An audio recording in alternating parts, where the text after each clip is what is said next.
That is totally ridiculous. The city shouldn't be getting that. The city can't even control what they got. And you're going to hire new officers? Why don't you control what you got? Why don't you get them under control? Why don't you get them to stop texting kids? Why don't you get them to stop picking up children on 82nd? Picking up prostitutes on 82nd. I've heard from 3 prostitutes that cops have made threats. Either they go to jail or they do sexual favors. To you guys, that's acceptable? If I go out there and I threaten some lady, I get charged with rape. This is a real serious situation. You guys need to take control of your police force before someone else comes in and takes care of it for you. New Orleans learned they had the feds come in. Is that what you guys want? The feds to come in and take over your police force? For you to pay a federal officer to decide to make the decisions that you guys can't make? Is that what you want?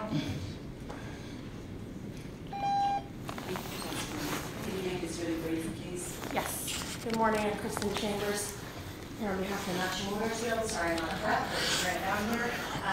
And I'm sorry that I missed earlier, so I don't know exactly what's been covered.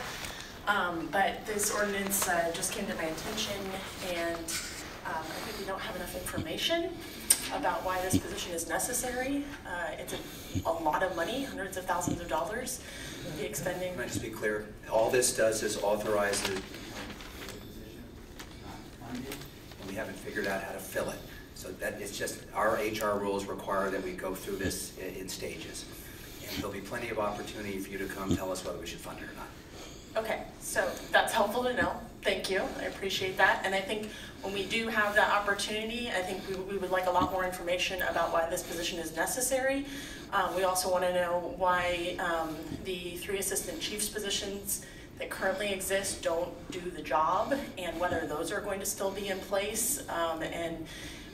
Overall, our position is that we would like to see no additional funding going to the police, and if there needs to be a reorganization of the staffing, then that's something we'd be willing to look at and give feedback on. Thank you, Ms. Brilliant. Please call on. Before I give my vote, I have a question or a request for the city attorney.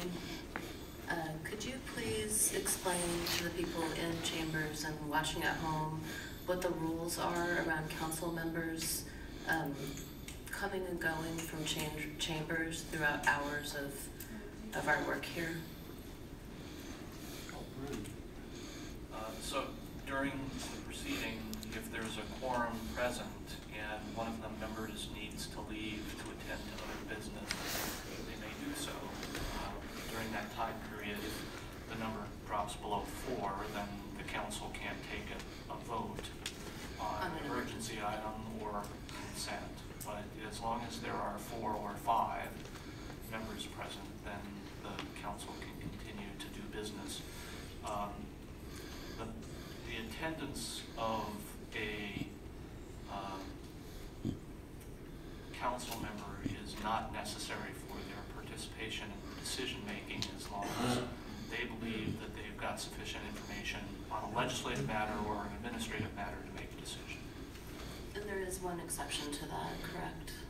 When we're sitting in our quasi-judicial Yes, when you're acting in a quasi-judicial capacity on a land use matter or otherwise, then yes, your presence is necessary, although that can be addressed through listening to the record and identifying that you've considered the testimony and other evidence in the record before taking a vote. Thank you. And Madam President, it's true that testimony from the public is to be directly relevant to the item in front of us. Is that correct? It's correct. Incorrect. It's sometimes quicker to allow the testimony to keep going and the time to expire than to try to argue about whether it's particularly connected or not. Agreed. Okay, thank you. So, as I expressed earlier, I support the creation of this position, but I'm going to have some questions about funding. And I'm somewhat heartened to learn, while I'm sitting up here, that Portland Cop Watch also supports creating a new deputy chief position in the Portland Police Bureau. So today, we're voting on simply creating this new classification, and I'm happy to vote aye. Fish. Aye. Salzman. Aye. Fritz. Aye. Thank you very much.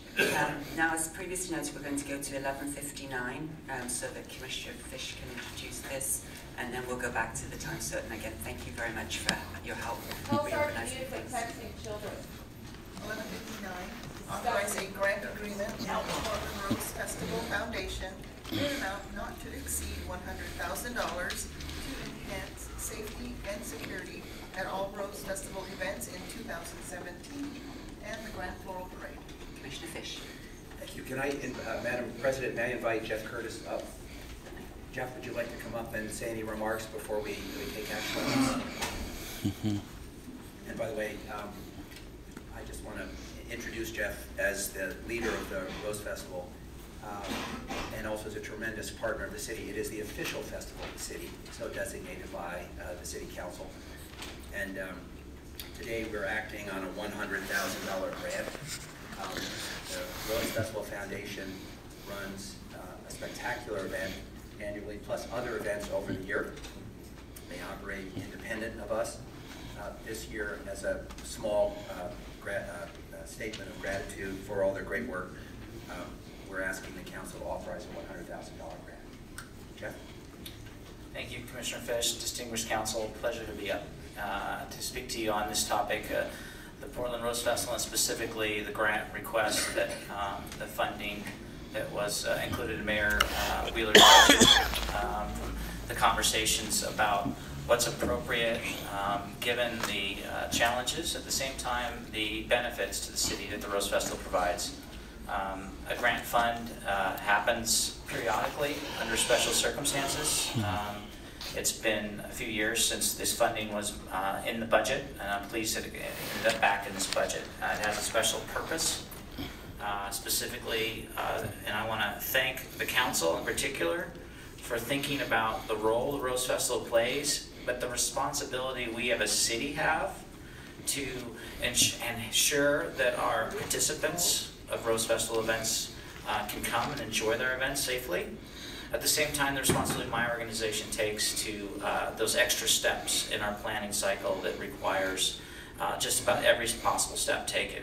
I also want to note the special meeting that took place in May between all the bureaus to coordinate a unified plan for Rose Festival events, in particular our parades. And that's really what we're talking about when you talk about the parades and the requirement to make sure the public enjoys safely. So this grant has been applied and used in the context of safety, but it also has an underlying purposes of some special needs. It allows us some funding to create spaces along the parade route and working with the Oregon Convention Center where people can actually reserve spaces for special needs, wheelchair access and things of that nature, as well as funds our City Fair Special Needs Day, in addition to some special program that allows nonprofits that wouldn't normally have an opportunity to be in the parade, gives them some grant funding as part of the official festival. So all-encompassing with the safety theme, and I just want to thank the council for understanding the role and the responsibility we all have collectively to keep our events safe, collectively, and particularly our official festival.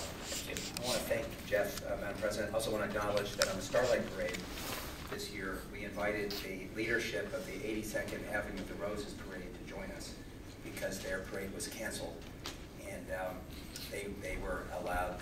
They joined us in the various automobiles and were acknowledged along the parade route. So it was a proud day for the city and for our friends on the 82nd Avenue of Roses.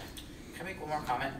I also, I'll be the incoming chair of the International Festival Events Association. It's a world board, and the conversation we're having on a global scale is of this major nature, and what's the responsibility of the private sector, in this case a nonprofit like the Rose Festival, in partnership with its host city. And cities are having these conversations across the country, across the globe, recognizing that people need their events. Events are created to unify people, to bring people together, not divide us. And so there's a responsibility that comes with that very nature on a global scale. Colleagues, this was $100,000 approved in the prior budget, and this is simply the act we need to take to distribute funds. So you've actually already authorized this appropriation. Today we're voting to authorize a grant agreement so that we can actually distribute the funds. Thank you. Does anybody want to testify on this issue? Please come forward. On this issue, please. I wouldn't dream of testifying about anything else. Star Stoffer, this is unbelievable. For more security, oh, well, there she goes. More security for the Rose Festival. What was wrong with this last year's security? I mean, we had, I don't know, hundreds of Department of Homeland Security agents out there, hundreds of Portland police, private security, both armed and unarmed, undercover security, both armed and unarmed. I mean, and now we need $100,000 to do it again. I'd like to know how many injuries were reported. And where was that security when I was attacked for free speech and my bullhorn was ripped in 2 pieces and I was punched right in front of Portland Police and the Department of Homeland Security, and they did nothing. $100,000 sure doesn't get you anywhere with a bunch of incompetent, moronic cops running around, but they're too busy daydreaming about texting children with disabilities and killing people of color.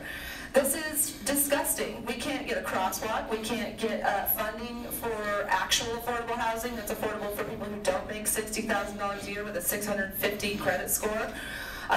We can't get warming shelters for our houseless community. We still don't have an emergency action plan, and yet $100,000 for this historically racist white bread rose festival that they're congratulating themselves on.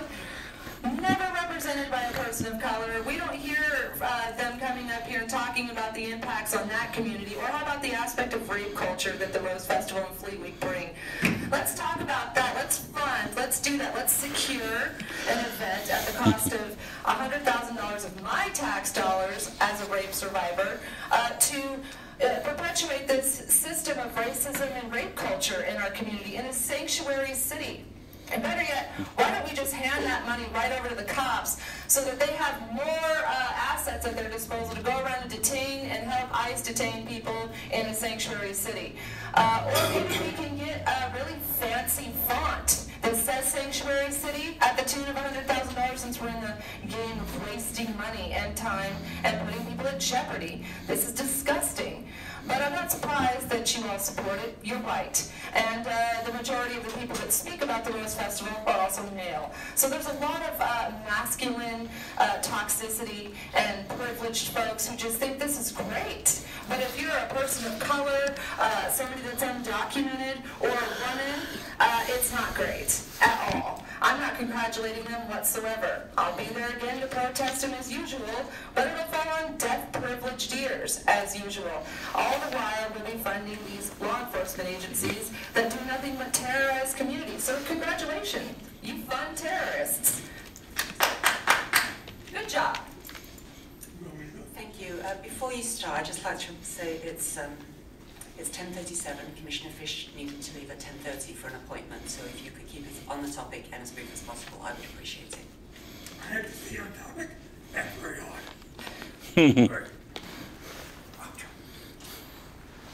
Good morning. For the record, my name is Joe Walsh. I represent Individuals for Justice. I'll be concerned here, and you haven't mentioned it, and that's what you guys do. This is for security. This is the Rose Festival. This $100,000 is specifically mentioned for security. So where's the security going to go? You're going to hire the local police. So the cops are going to get more money. I mean, you guys keep funneling the money. What is it? If you think the more money you give these cops, the better they're going to be? No, they're not. They're a gang. And the answer to no one. Not to you, not to the mayor, not to the chief of police. We've had 5 since I've been yelling about the chief of police. Nothing's changed. This $100,000 is tax money. You say, well, we budgeted, so it really doesn't impact It's magic money. It falls from the ceiling. It doesn't come from the citizens, Commissioner. It just falls from the ceiling. It was put over there, and we voted on it already, so it's gone. You could stop that. You could take that $100,000 and really do some good stuff. Like not giving that to the cops. Because that's what you're going to do.